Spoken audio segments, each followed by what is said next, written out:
week, I decided to watch a Netflix movie that came out last week. Of course, that I decided for myself which are the movies I prioritize, at least to keep me a little bit entertained while, you know, things are happening, you know, outside. Man, there should be a time where I should stop talking about, you know, what we're talking about, but whatever. The movie I just saw is an animated film that, truth to be told, I was kind of worried. Because it's like, when I saw the trailer of that film, I was like, hey kids, you know what's gonna be fun? Neglecting adults to their children, and who hate their children and leaves them alone on their house. Sounds like fun, guys! Yep. I saw the Willoughbys. I was so worried about this movie. Not exactly because of the subject matter, because trust me, this is a little bit the least of my problems in one way or another.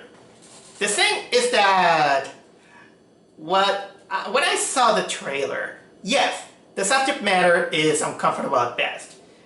But since it is a family film, my thoughts on that film is like, well, I guess I know how this is gonna end.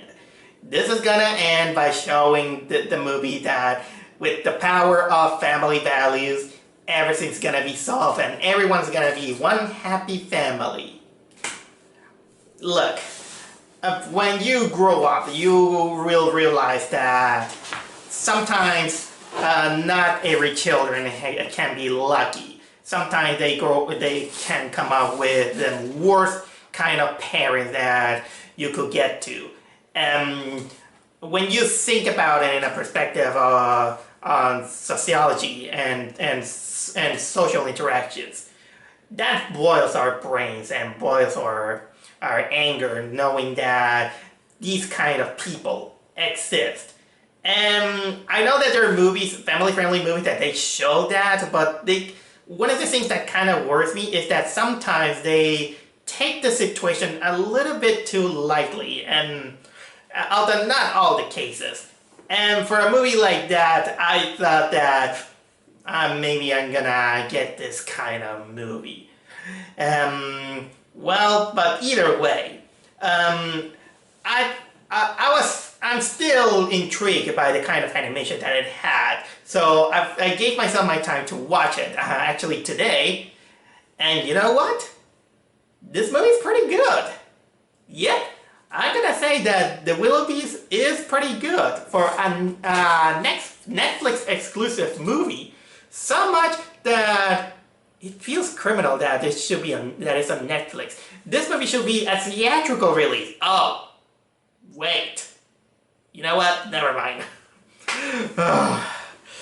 So, yeah, the Willoughbys I really enjoy it. I enjoy the quirky premise, the quirky characters,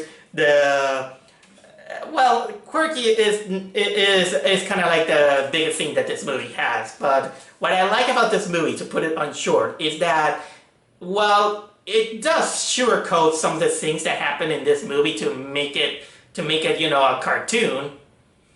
It doesn't sugarcoat much you know, the theme about horrible parenting.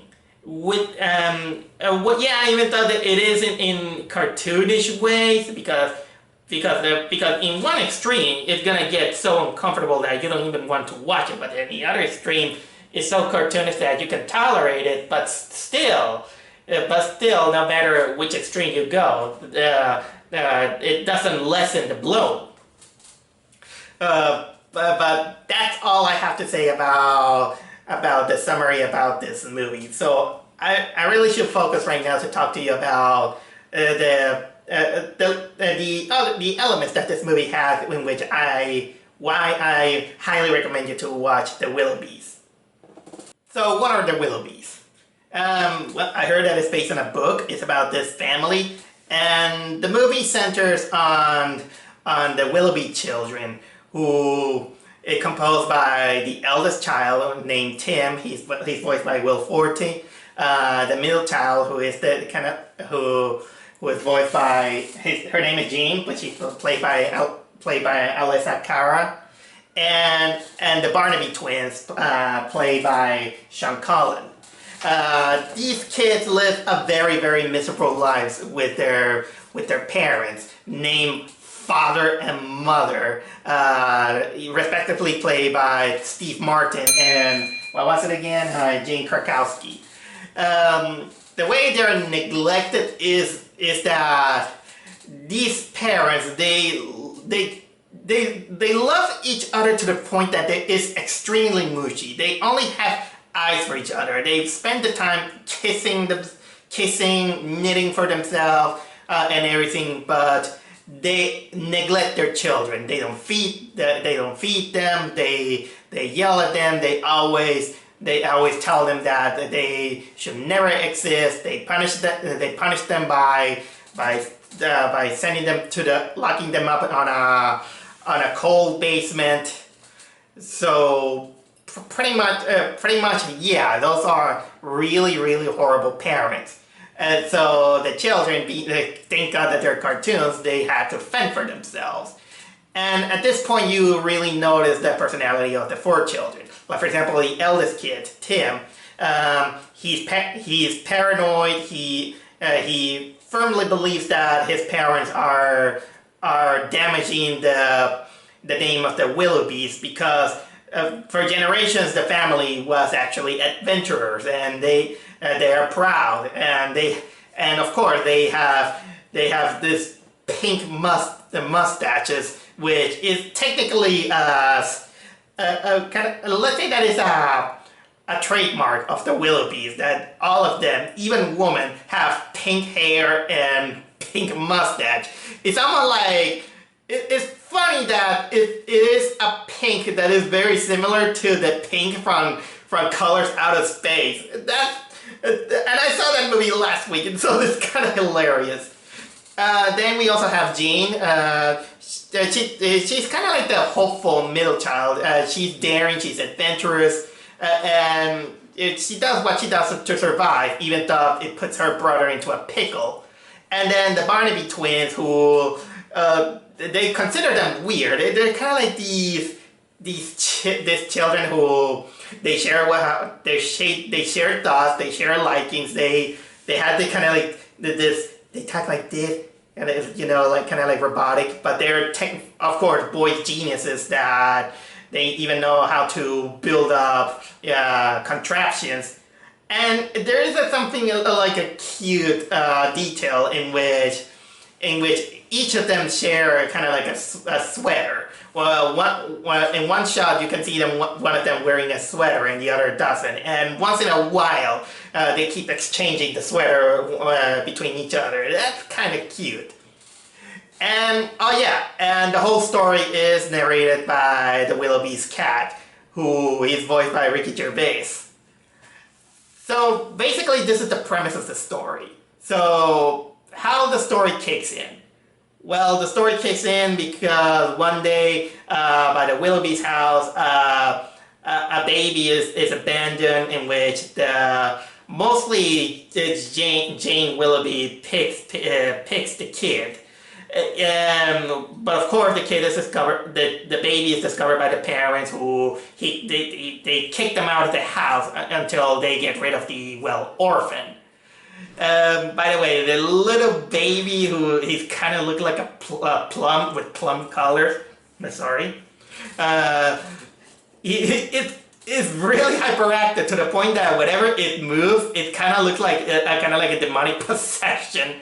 And coincidentally, the baby is voiced by Brian Drummond, who he voiced Ryuk on Death Note. Isn't that weird? So basically, yeah, they leave the kid in a candy factory where it is run by this guy who looks like the Colonel Sanders of candy. Technically, the perfect marriage between Willy Wonka and Colonel Sanders.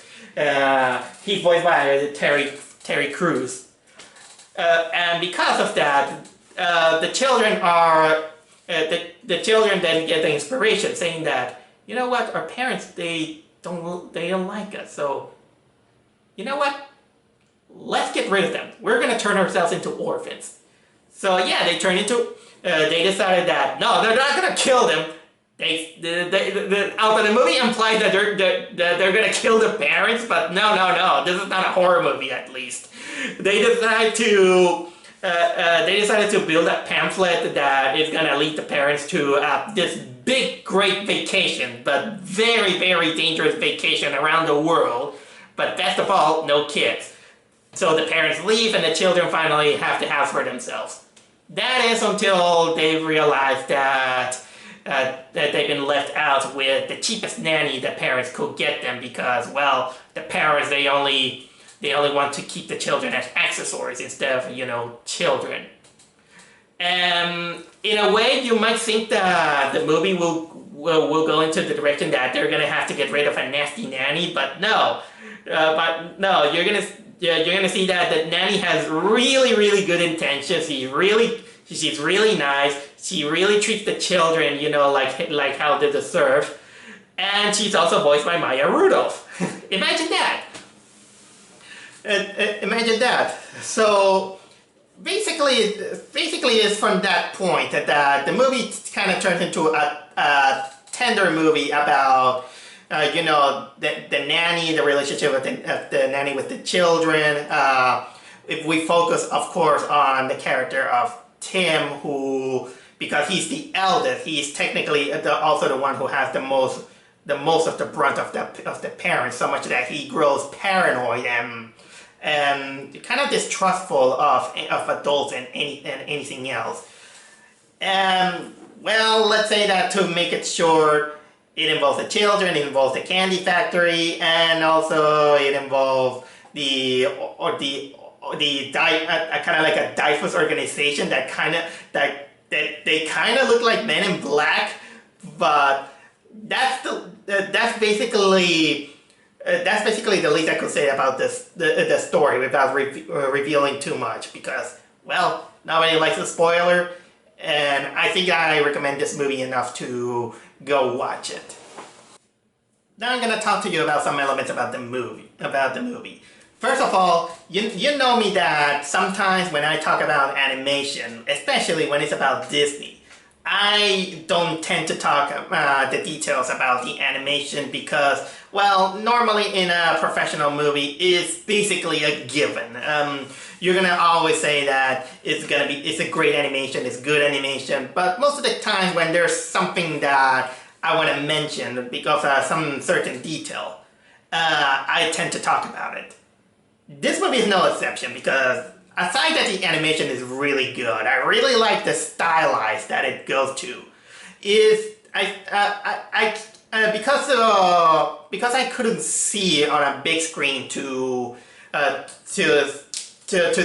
if this CGI or stop motion, it kind of doesn't matter because it feels like a stop motion animation, even though I know that this movie could be more like a CGI animated film.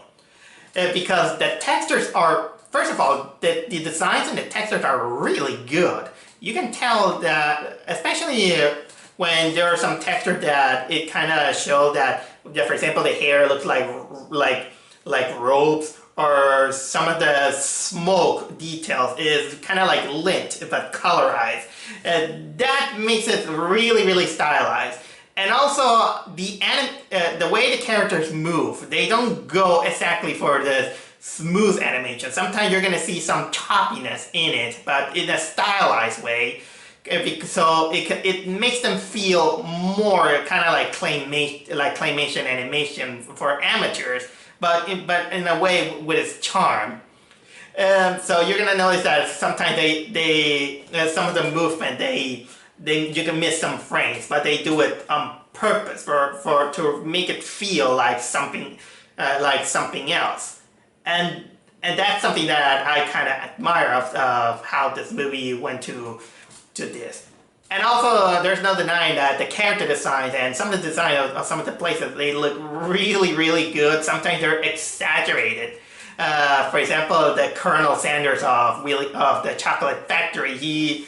I liked his his design, that he has a big body with a kind of like a tiny head.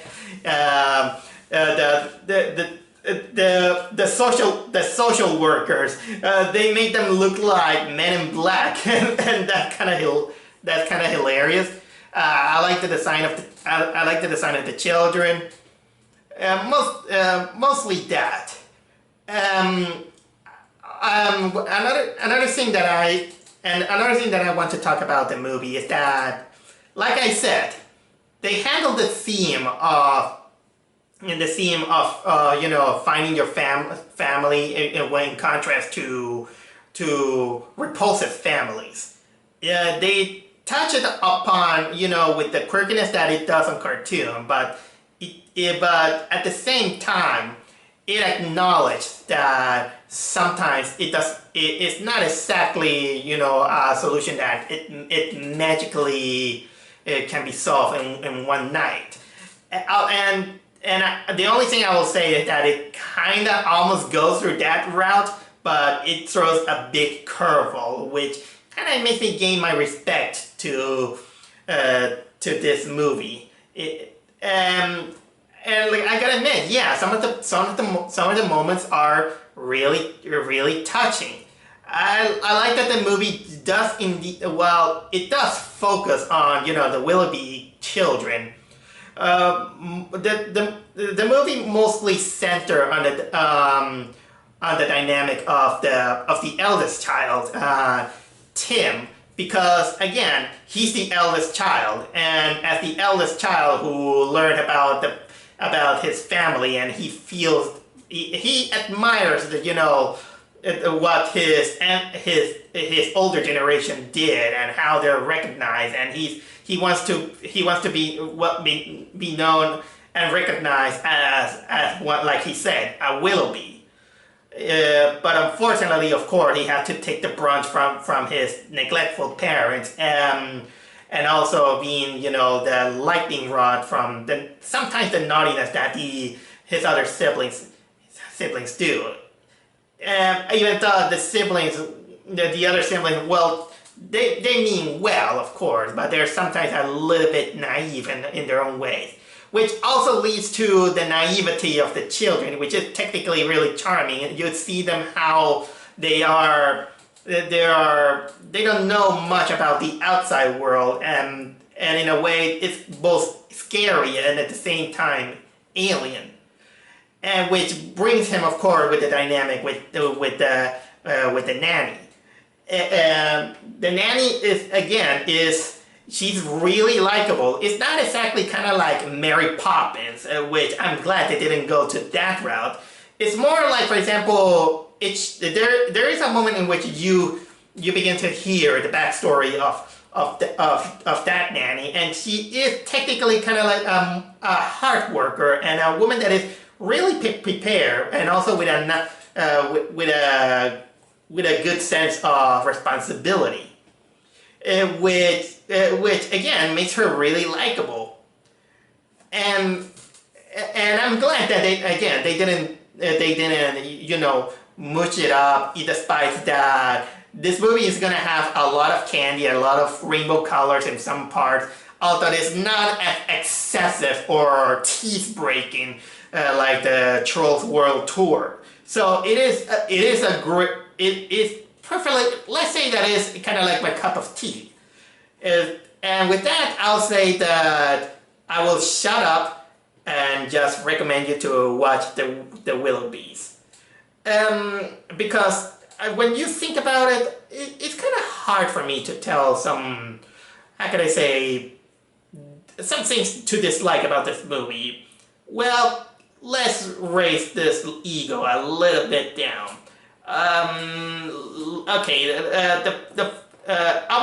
The movie sometimes feels like it's gonna have a little bit of a climax, but then it stretches a little bit long.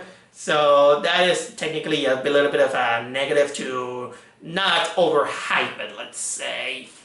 And I think that this movie would have look great on a big screen instead of Netflix. I'm still picky on that one. But okay, those are kind of like minor nitpicks that I do have, and the ones that comes into my mind. So check it out. You're not gonna regret it, and not regretting what you see is the Willoughbys way.